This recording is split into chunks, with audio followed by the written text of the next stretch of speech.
गुप्त नवरात्रि है, लेकिन शक्ति सुप्त नहीं होती है, शक्ति कभी लुप्त नहीं होती है। जब श्रद्धा, साधना और तपस्या फलीभूत होते हैं तो शक्ति अपने पूर्ण वैभव के साथ प्रकट हो जाती है। पावागढ़ में महाकाली के आशीर्वाद से हम गुजरात और भारत की उसी शक्ति का प्राकट्य देख रहे हैं। आज सदियों बाद महाकाली का ये मंदिर अपने विशाल स्वरूप में हमारे सामने हमारे मस्तक को भी ऊंचा कर देता है।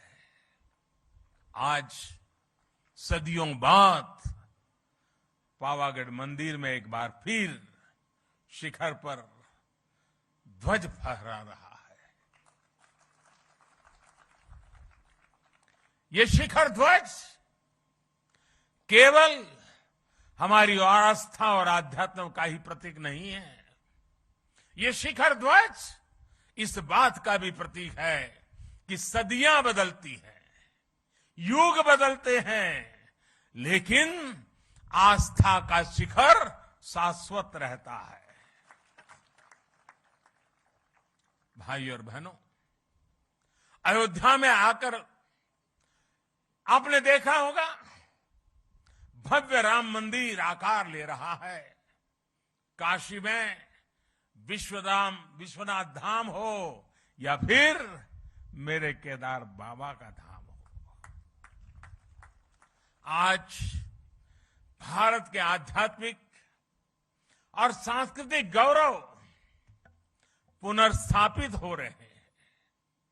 आज नया भारत अपनी आधुनिक आकांक्षाओं के साथ साथ अपनी प्राचीन धरोहर को भी, अपनी प्राचीन पहचान को भी उसी उमंग और उत्साह के साथ जी रहा है। हर भारतीय उस पर गर्व कर रहा है। हमारा ये आध्यात्मिक स्थल हमारी श्रद्धा के साथ साथ नई संभावनाओं के भी स्रोत बन रहे हैं। पावागढ़ में मां काली का मंदिर का पुनर्निर्माण हमारी इसी गौरव यात्रा का एक हिस्सा है। मैं इस अवसर पर मां महाकाली के चरणों में नमन करते हुए आप सभी को हृदय से बहुत बहुत बधाई देता हूं। आज का ये अवसर सबका साथ, सबका विश्वास और सबका प्रयास का भी प्रतीक है। साथियों, अभी मुझे मां काली मंदिर में ध्वजारोहण और पूजन अर्चन का सौभाग्य मिला है। मां काली के दर्शन करते समय मैं सोच रहा था कि आज मां काली के चरणों में आकर क्या मांगू। मां काली का आशीर्वाद लेकर इतिहास गवाह है, स्वामी विवेकानंद जी मां काली के आशीर्वाद लेकर के जन सेवा से प्रभु सेवा में लीन हो गए थे। मां मुझे भी आशीर्वाद दे कि मैं और अधिक ऊर्जा के साथ और अधिक त्याग और समर्पण के साथ देश के जन जन का सेवक बनकर उनकी सेवा करता रहूं। मेरा जो भी सामर्थ्य है, मेरे जीवन में जो भी कुछ पुण्य है, वो मैं देश की माताओं बहनों के कल्याण के लिए, देश के लिए समर्पित करता रहूं। गर्वी गुजरात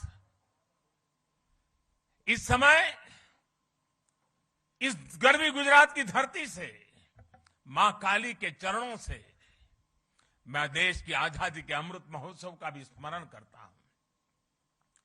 साथियों, गुजरात ने जितना योगदान देश की आजादी की लड़ाई में दिया है, उतना ही योगदान देश के विकास में भी दिया है। गर्वी गुजरात भारत के गर्व और शान का पर्याय है। गुजरात ने भारत के व्यापार का भी नेतृत्व किया और भारत के आध्यात्मता का भी उसे संरक्षित करने का पूरा प्रयास किया। सदियों के संघर्ष के बाद जब भारत आजाद हुआ तो हम गुलामी और अत्याचार के घावों से भरे हुए थे। हमारे सामने उस अपने अस्तित्व को फिर से खड़ा करने की चुनौती, उसको लेकर के हम खड़े थे, लड़े थे। भारत के इस सांस्कृतिक आजादी की शुरुआत भी सरदार साहब के नेतृत्व में गुजरात से ही हुई थी। सोमनाथ मंदिर का पुनर्निर्माण राष्ट्र के पुनर्निर्माण के संकल्प के रूप में हमारे सामने आया। पावागढ़ और पंचमहाल आज सोमनाथ की उस परंपरा को आगे बढ़ा रहा है जिसने गुजरात को पूरे देश में पहचान दी थी। आज जो ध्वजा फहराई गई है वो केवल महाकाली मंदिर की ध्वजा नहीं है, बल्कि गुजरात और देश के सांस्कृतिक गौरव की ध्वजा भी है। पंचमहाल और गुजरात के लोगों ने सदियों से इस मंदिर की भव्यता के लिए प्रयास किए। अब सोने से बढ़े इस कलश के साथ इस मंदिर से जुड़ा वो सपना पूरा हुआ है। आज पावागढ़ और पंचमहाल की तपस्या सिद्ध हुई है। पंचमहाल और इस क्षेत्र में पुराना तो मुझे याद है, आज की परंपरा मुझे उतना पता नहीं है, लेकिन जो पुराना मैं जानता हूं, जब भी कोई शादी विवाह होता था तो इस मंदिर में सबसे पहले भक्त आकर के शादी का जो निमंत्रण पत्र होता था वो मां के चरणों में रख देता था। और मुझे पता है उस समय तो जो यहां पुजारी और पंडित लोग हुआ करते थे वो शाम की आरती के समय दिन भर जितने ऐसे निमंत्रण आए हैं उसको पढ़ करके मां को सुनाते थे, भक्ति भाव से सुनाते थे। सुरेंद्र काका कह रहे हैं आज भी चल रहा है। बाद में आशीर्वाद में माता की तरफ से मंदिर से जिन्होंने निमंत्रण भेजा है उसे उपहार भी जाता है। कितना बड़ा सौभाग्य। और परंपरा लंबे अरसे से चली आ रही है, लेकिन माता ने इस बार हम सबको आज सबसे बड़ा उपहार दिया है। माता के दरबार का कायाकल्प और ध्वजारोहण। मैं समझता हूं हम भक्तों के लिए, शक्ति उपासकों के लिए इससे बड़ा उपहार क्या हो सकता है। और मां के आशीर्वाद के बिना यह संभव भी कहां हो सकता है। यहां श्री काली का मंदिर को लेकर जो कार्य हुए हैं उसमें एक खास बात और है। महाकाली मंदिर का इतना भव्य स्वरूप दिया गया, लेकिन इस पूरे काम में गर्भगृह में मूल स्वरूप अक्षुण्ण रखा गया। इसे सेवा यज्ञ में गुजरात सरकार, पवित्र तीर्थ यात्रा विकास बोर्ड और ट्रस्ट के लोगों ने मिलकर काम किया।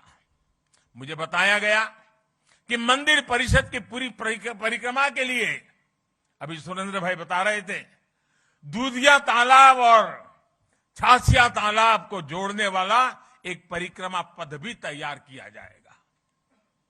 यज्ञशाला, भोजनशाला, पर्यटकों के लिए भक्त निवास और छासिया झील से माता जी के मंदिर तक लिफ्ट जैसी सुविधाएं, इसका निर्माण भी किया जाएगा। साथ ही माची के पास अतिथि गृह और मल्टी लेवल पार्किंग का निर्माण भी होगा। पहले यहां पहुंचने के लिए श्रद्धालुओं को कई घंटे लग जाते थे। सीढ़ियों से चढ़ना, यात्रा की थकावट, कठिनाइयों से गुजरना पड़ता था।